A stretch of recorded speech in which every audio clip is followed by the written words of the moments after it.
इशरत जहां फर्जी मुठभेड़ मामले में करीब 8 साल से जेल में बंद पूर्व आईपीएस अधिकारी डीजी बंजारा बुधवार को जमानत पर जेल से बाहर आ गए। अदालत ने उनके गुजरात प्रवेश पर रोक लगा दी है। ऐसे में वो सीधा मुंबई पहुंचे। देखिए आज तक से उनकी एक्सक्लूसिव बातचीत।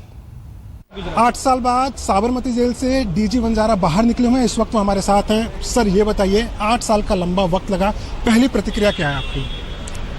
हमारी पहली प्रतिक्रिया ये है कि हिंदुस्तान की जो डेमोक्रेसी है, हिंदुस्तान का जो लोकतंत्र है और उसमें खास करके जो जुडिशरी है, जो न्यायपालिका है, तो वहाँ जैसे ऐसा कहा जाता है कि भगवान के वहाँ देर है लेकिन अंधेर नहीं है, ऐसी तरह से हिंदुस्तान की जो जुडिशरी है वहाँ भी देर हो सकता है। अटपटी कानूनी प्रक्रिया होती है तो देर हो सकता है, लेकिन यहाँ अंधेर नहीं है। यहाँ किसी को भी न्याय मिलता है।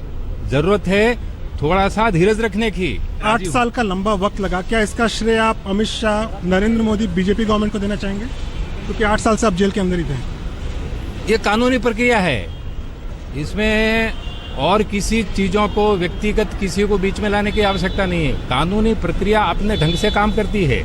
सवाल इसलिए क्यों खड़ा हो रहा है क्योंकि कांग्रेस जब तक सेंटर में थी तब तक आप बाहर नहीं निकले, लेकिन जैसे ही बीजेपी सेंटर में आई है तब आपको बेल हुई है, इसलिए सवाल खड़ा हो रहा है सर। ये तो योगानुयोग हो सकता है, ये कौए का बैठने का और डाली का गिरने का, ऐसा हो सकता है।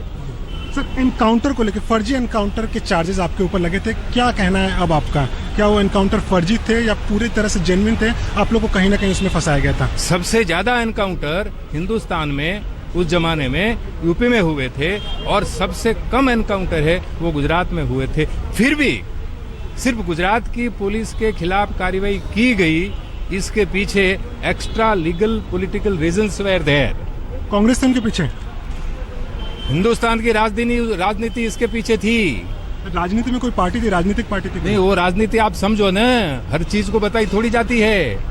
तो आप राजनीति की बात करें, आपका वेशभूषा देखकर लग रहा है कि कहीं ना कहीं आप एक पॉलिटिशियन नजर आ रहे हैं। तो क्या आपकी कोई मंशा है कि आगे आने वाले समय में आप बीजेपी को या कोई पॉलिटिकल पार्टी ज्वाइन करेंगे? देखिए,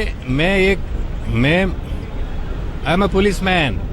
अभी तो मैं रिटायर हूँ, लेकिन I am a proud police man. मैंने जो भी कार्रवाई की है वो मेरी फर्ज में आया, मेरे अधिकारियों के फर्ज में आया, वो किया गया है। मैं राष्ट्रनीति में हूँ, मैं राजनीति में नहीं हूँ।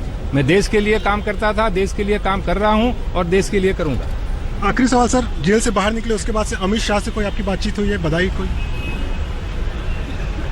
मेरी किसी के साथ बात नहीं हुई है। आपके साथ बात हो रही है, मीडिया वाले लोगों की साथ बात हो रही है, बाकी किसी के साथ बात नहीं हुई है। ये थे डीजी बंजारा, साफ तौर पे कह रहे थे कहीं ना कहीं जो चार्जेस लगाए गए थे उनके ऊपर वो फर्जी थे और कहीं ना कहीं वो हमेशा एक पुलिसमैन की तरह ही बने रहेंगे।